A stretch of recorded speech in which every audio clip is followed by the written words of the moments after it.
Our sponsor today is Winty.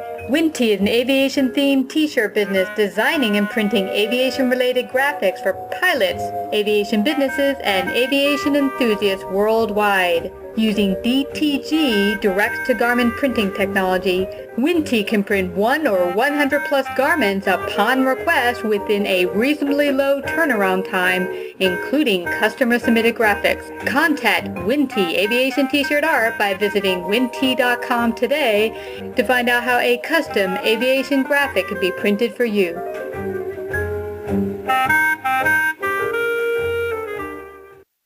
Hello everyone, good afternoon and welcome to Savvy Central Radio.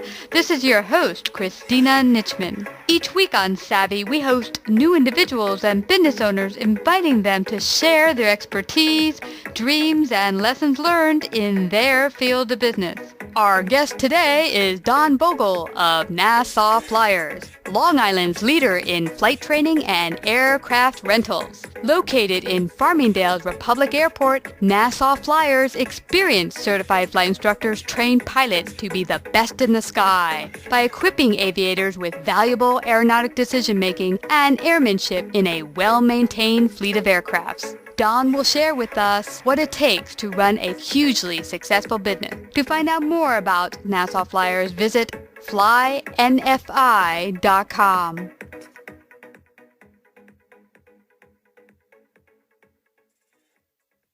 Hi, Don. Thanks for coming to Savvy Central Radio. How are you today? I'm doing great, Christina. Thanks. Well, I am so excited to have you on Savvy Central Radio for our Aviation Month. I've been a now 2-year plus big fan of your amazing flight school.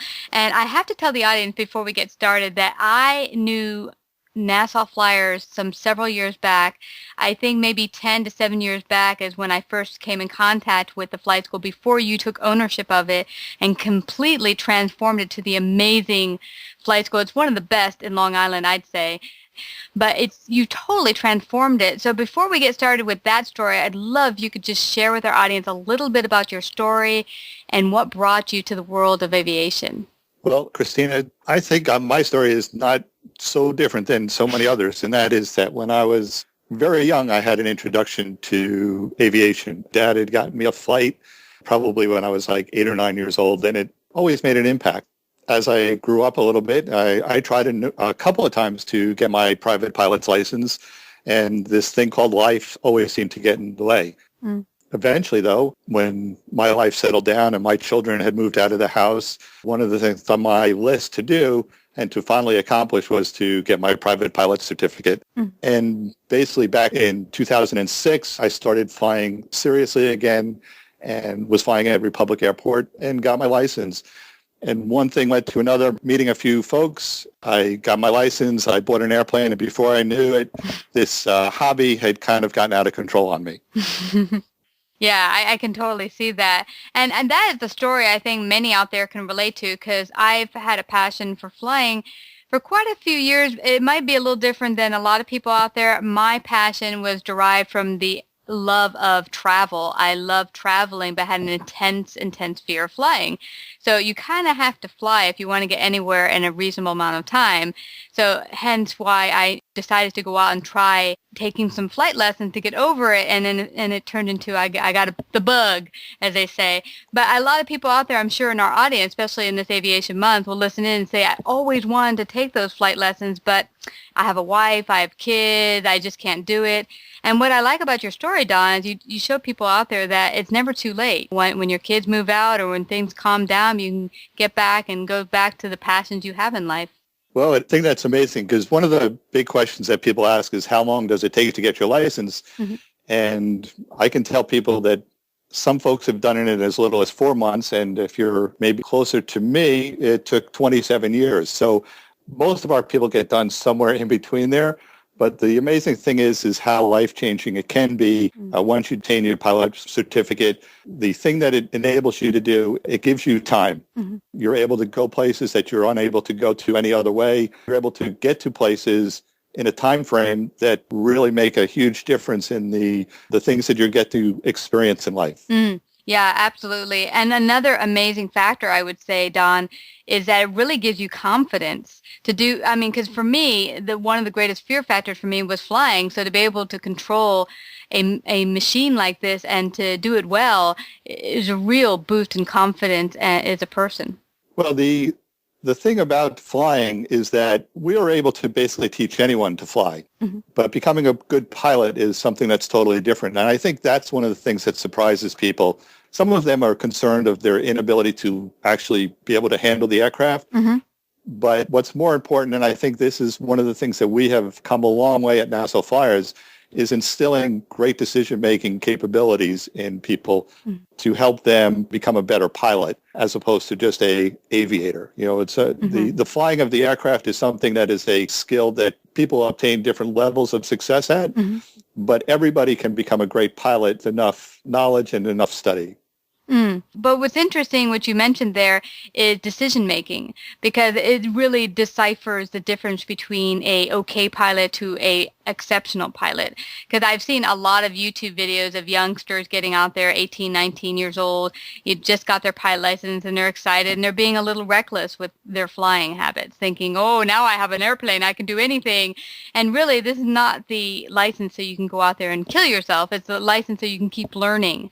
And it's just an amazing tool to keep building as a human being. I mean, I found through flight that I've built focus and better organization skills. I mean, there's so much you can gain from the learning of flight and continuing to learn it. Oh, without a doubt. That's the aspect of flying that people are surprised about. But the fear of flying, Hmm. I think, is something that the people that have it just don't understand what actually goes into making a safe flight. Hmm. And any incident that does happen in aviation, almost always it's because of situations that have happened prior to that airplane ever starting. Hmm. And that's one of the things that we stress here at Nassau Flyers tremendously is what steps do you have to take to ensure that it's going to be a successful flight? And, you know, most of that starts with preparation. Hmm. And not only the preparation, as we call it, the pre-flight of the aircraft, but also the pre-flight of the person getting in the airplane, everything leading up, the weather check, the flight briefing, everything. Without a doubt, the people who we are most comfortable with here, as both as customers and as students, are the ones who are over prepared. Yeah. There's no such thing as spending too much time to ensuring that your flight is going to be an enjoyable one for everybody involved. I completely agree, Don. And what I've learned from going on cross countries with my good pal, Brian Rivera, is that as we take cross countries, every little bit you learn. I mean, we took one cross country and weather moved in a little quick. We had to end up taking a hotel somewhere. And then I thought, hey, now when I start doing my own long cross countries, I have to realize, have a change of clothes on you, have some water, have some extra food on you. What happens if I have to stay over somewhere and I get trapped by weather? Do I have enough on my credit card? Do I have a flashlight? Do I have a cell phone that's fully charged? There's a lot, like you said, that goes beyond the working of the machine. Well, I think that's an attestament to how far you actually travel in an airplane. Hmm.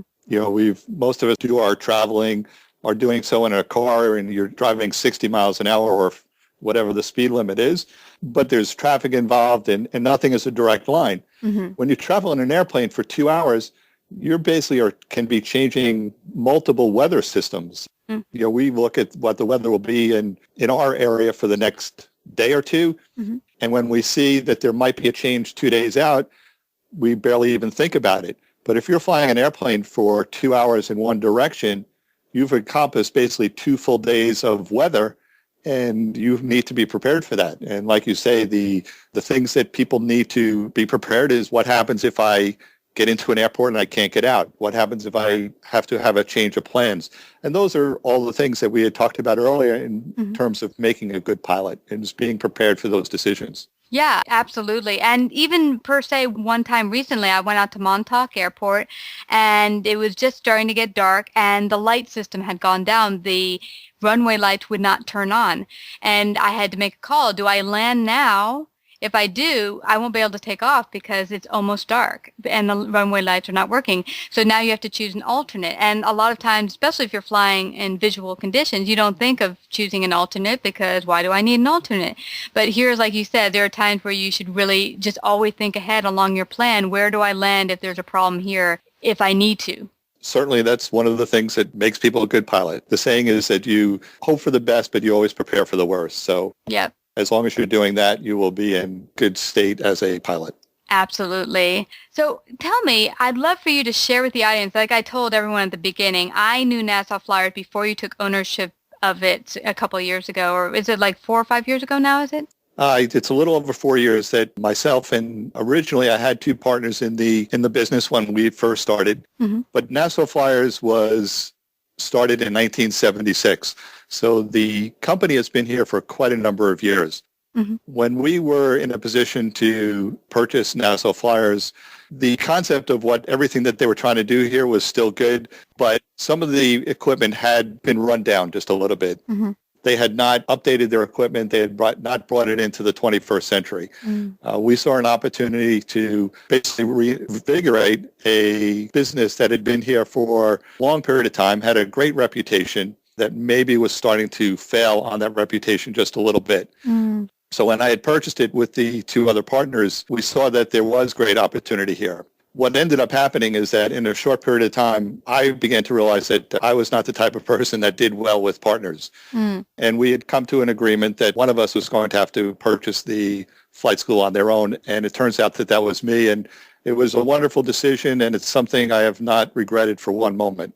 Mm-hmm. You know what I'm amazed about is you mentioned that Nassau Flyers has been here for 35 years, but I saw an amazing transformation happening. And I know for it to be around for 35 years, it had to be things going right, but you have completely transformed it as a business. I mean, it's absolutely completely thriving in Long Island. Tell us what some of the benefits are of working with Nassau Flyers and getting a private pilot through Nassau Flyers. Well, one of the things that I discovered when I took over was that all of my experience in aviation had been on, I'm going to say, the other side of the counter. Mm-hmm. Mostly I had been a customer. And so I knew, or at least I felt that I knew, what was in the best interest of the customer.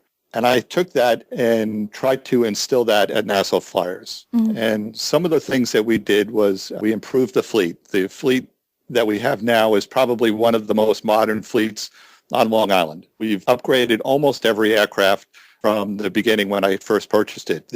At this point, there's only 3 aircraft that are left from the purchase of 4 years ago. Every one of the aircraft since then has been updated with newer aircraft.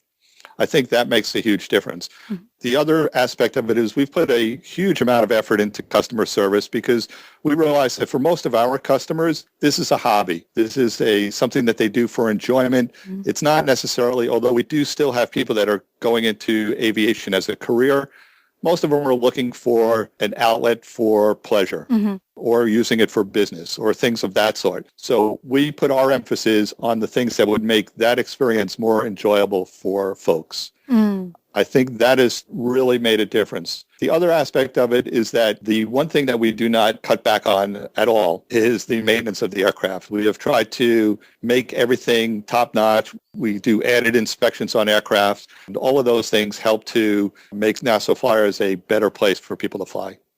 I've seen that and experienced it myself. And I have to say, you are one of the best flight schools with customer service I've ever come across. And I'm not just saying that because you're on the phone with me right now.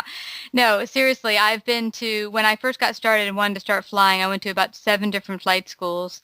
And your flight school is by far one of the best with customer service. And I cannot stress how important that is for all businesses. So kudos to Nassau Flyers. Well, thank you. And when you look at that, what we try to do is to have here at the facility all the things that a student would need, from our pilot shop to the maintenance facility to testing facilities for written tests for exams, for classrooms, for even a pilot lounge where you find out that you can't fly for an hour or two. There's a TV to watch.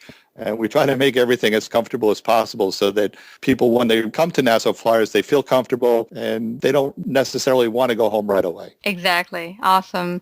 And what have you found since taking over the running of Nassau Flyers has been the biggest hurdle or challenge in running and operating a flight school? Well, the flight school has so many moving parts. And by that, you have students, you have instructors, you have maintenance personnel, you have line personnel.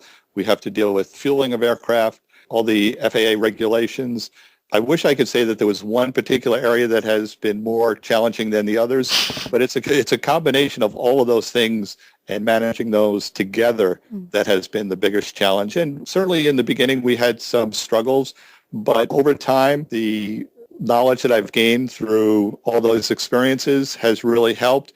And at this point, I think that our ship is running fairly smoothly. Yeah, you've gotten it to a good point where it can pretty much run its own. I mean, you have awesome teachers, people working at the desk that really know their stuff. Now your customers have gotten to know and trust you and really love Nassau Flyers. So yeah, everything's totally running smoothly. What would be your advice out there, Don, to other business owners that you've learned from being a business owner or an aviator that other people can apply to their business? Well, I think the big thing is always to recognize what the customer sees. And that is, it's not always an easy thing, but so many times the businesses are so involved in their own day-to-day operations and they're so involved in cash flows and personnel and making sure that the company is making money that you forget that the long-term success of any business is going to be based upon your customers. And if we can understand what our customers want and what makes our customers happy, people are always willing to pay for good value. What I've tried to strive is to offer that to our customers. And I think that's an important part of any business, whether you're a Home Depot that's selling small items to homeowners or you're a investment bank on Wall Street. If you offer what your customers are looking for at a good value, you will have a successful business. And by good value, it doesn't necessarily mean the cheapest cost. It can mean good value, meaning good, exceptional customer service, good materials, good service, product or information. It doesn't just necessarily, because some people think, hey, if I just keep lowering the price, that's good value. But good value can also mean, like in your case, great customer service. We have never strived to be the least expensive because at least expensive in aviation, that comes with a cost. There is certainly corners that you can cut, that you can make your prices lower. Those are not areas that I am willing to sacrifice.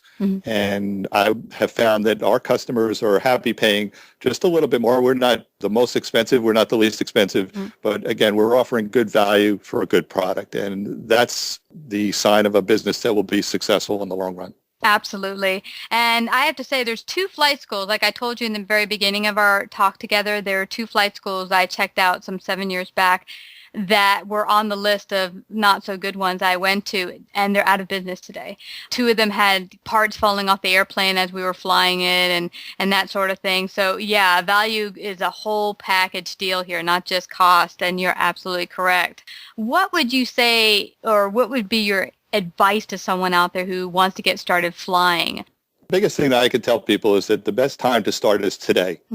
Most people that want to get involved in aviation always find an excuse not to. They sit there, well, I wanted to do it, and I'm guilty of it as much as anybody else. But I look back and I wish that I had started and completed my certificate sooner. Because once I did receive my pilot certificate, it opened things and worlds to me that I didn't really know existed. And for anybody that's thinking of flying, take an introductory flight. See if that is something that you really want to do. We offer those 7 days a week and gives people an experience that they will find out very quickly, is this something for them? And almost everybody that comes through our door that wants to learn how to fly and they take that flight, they are bitten by the bug. Now it's a question of budgeting both your time and your finances to be able to afford it. But those are things that until you actually go up and get started, today is the best day to do it. Yeah, and I find that there can always be one more thing stopping you. Oh, I have to pay off the house or the car, or I have to wait for the kids to go off to college because my wife will kill me, or vice versa. But little by little, what I found is that what I was doing prior to even getting up there and going out with my good friend Brian is I was going out there and meeting with pilots all the time. Even if I couldn't go flying, hang out with people who are flying. So it keeps you in the groove, in the environment, so that you keep it revved up and keeps you focused, laser focused toward your goal. Well, one of the things that I try to explain to people is that the cost of getting a private pilot certificate is less expensive than one semester at a college. It's less than the cost of a country club. It's basically less than the cost of owning a decent-sized boat for a year. And yet at the same time, if you do obtain your pilot certificate, it's something that you'll have for the rest of your life. Mm-hmm. It's not free, but relative to other activities that you can be involved in, it offers a great value. A very good point, because when you think about it, there's some friends I know that say, "Oh, if I'll do that when," but then when you look, if they take apart their budget and they start looking where they spend their money right now, and dinners out or going to the movies, you add that all up, they could have had their pilot license 3 or 4 times over. So, and sometimes it just takes looking at all your budget, where's all your money going right now, and what's important to me right now. That's definitely the case. And we have aircraft that are at the lower end of people's budget, and we have aircraft that are at the higher ends of the price scale. The thing that people have to remember is that they can choose whatever fits their budget comfortably, Mm-hmm. and we can work with almost everybody in terms of helping them get their certificate. Yeah, I mean, you even have a light sport aircraft out there, which is very reasonable. Right. They're barely right around $100 an hour to fly, and they give an excellent value for people that are looking to get their certificate for the most economical manner. Mm-hmm. And so it is something that almost everybody can afford to do. Mm-hmm. Absolutely. Now, I understand NASA Flyer also has advanced rating and certificates. Tell our audience a little bit about what that is, and anyone out there who has a pilot license, the other offerings you have for advanced ratings. Basically, we offer where you can get a certificate. Obviously, the first one that people will receive is their private pilot certificate.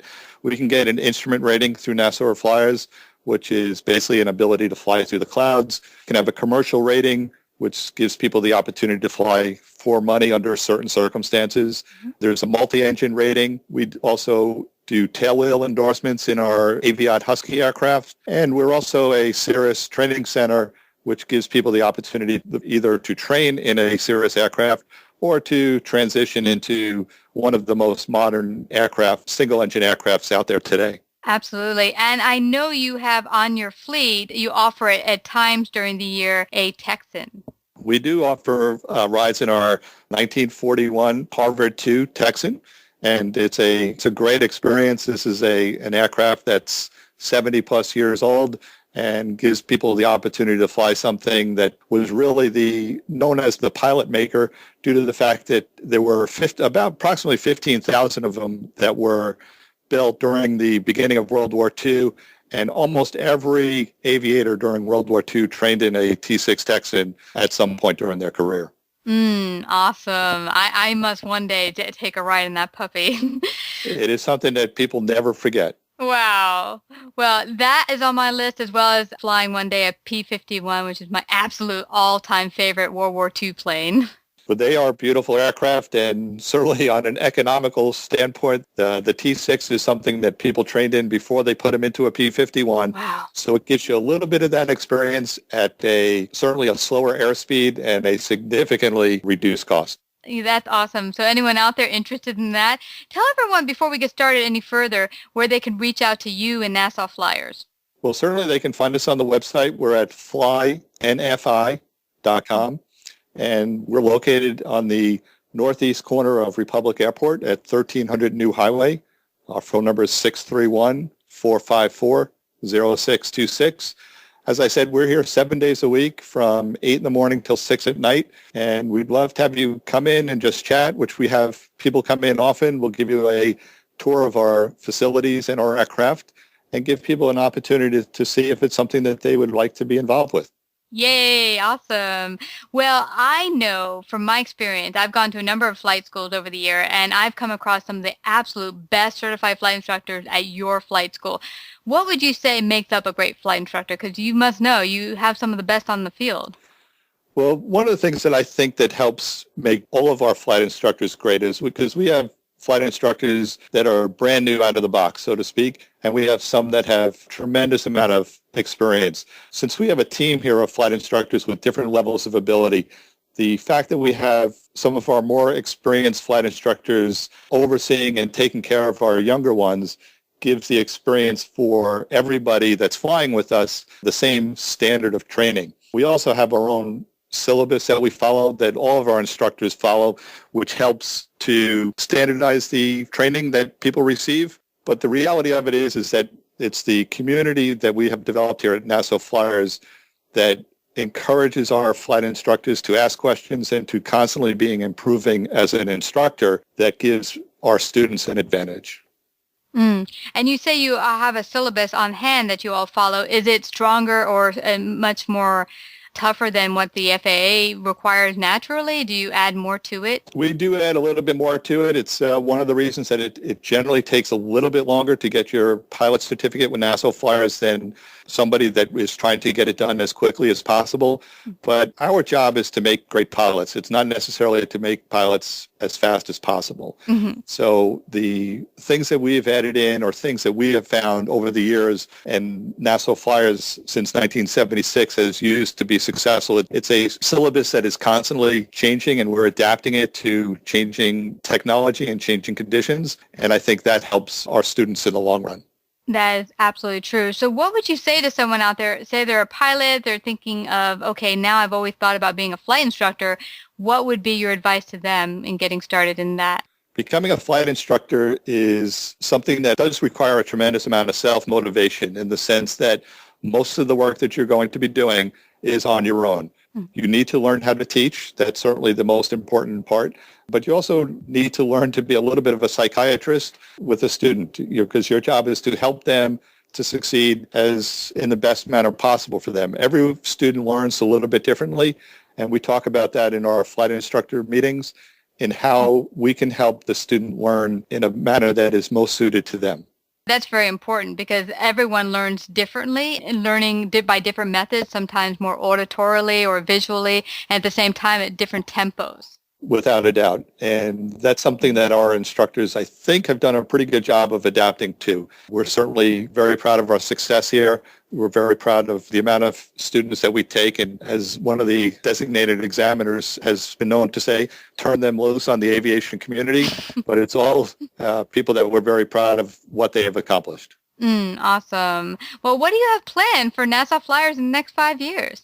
Well, some of the things in aviation is that it's almost impossible to plan day by day, let alone 5 years out. But one of the things that I know is that we will always obtain to and strive to be on the cutting edge of the technology that's involved in aviation and to bring people the best that there is out there for them to both train on, the opportunity to rent the aircraft of that sort from us, and who knows, maybe there'll even be a few surprises in the future for us. Yeah, more aircraft, maybe new aircraft joining your fleet, perhaps? Well, we're always on the search for quality aircraft, and with a little bit of luck, we may know more about that in the next week or two. Oh, yay. I look forward to it. Well, I'm going to let everyone know the website now again. It's www.flynfi.com. And before we head on out, Don, would you like to leave our audience with any last words? Well, the big thing that we talked about is how important it is for people to do the things that they dream in. And there's no reason to wait for tomorrow for any of those. And whether your passion is flying or it has taken you in some other direction, the only regrets that most of us ever have in life are the things that we didn't do. So take this opportunity to think of the things that you would like to accomplish and make today the first day that you're going to get it started.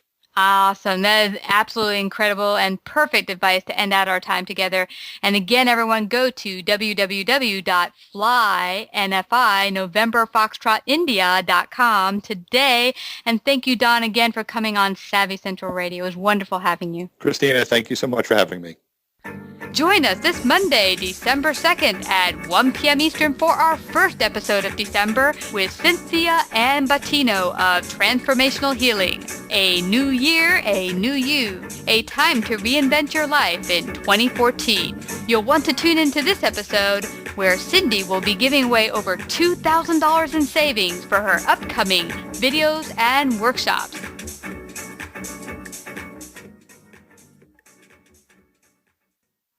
Savvy Central Radio is proud to host our 4th symposium. Join us in our new multi-part speaking series called Mastering the Influence Game, starting this fall in New York City. Every 2 months for the next several months, we'll be bringing you global cutting-edge experts in the field of influence, marketing, and media, designed to give entrepreneurs and small business owners the tools and strategies to take their business to the next level. To register and book your tickets today, go to masteringtheinfluencegame.eventbrite.com.